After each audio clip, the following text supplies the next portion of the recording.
City of Freeport is expanding its ability to remove blighted properties with a $300,000 grant from the Illinois Department of Housing Authority. 23 News reporter Jim Haggerty talks to officials and neighbors about how this award will help increase property values and make the Pretzel City a more attractive place to work and live. Freeport officials say the award will make their blight removal program, which takes down about 15 to 20 dilapidated properties every year, that much stronger. We're at a point where when you are remediating blight, demolishing these properties, you're actually helping the community. You're bringing the community back to a state where it's taken care of, it's well kept.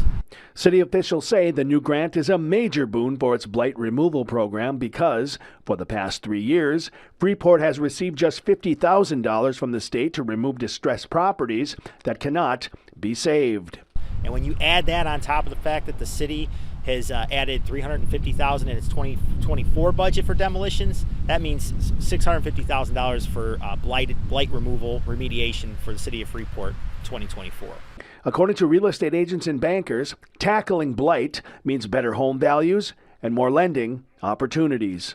The remaining housing stock in neighborhoods where homes have been removed is improved, and it makes it easier for us as lenders to approve the loan because of the values of the properties.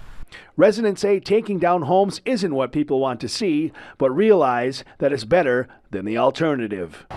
So you hate to see it go. On the other hand, it's going to just deteriorate and bring the neighborhood values down.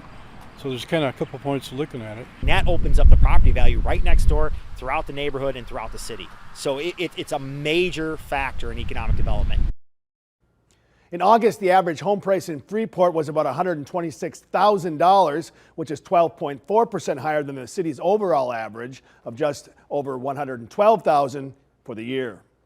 Thank you, Jim. And Freeport's average home price is still about 40% lower than the average price overall in the state line market. And that's just over a little more than $187,000.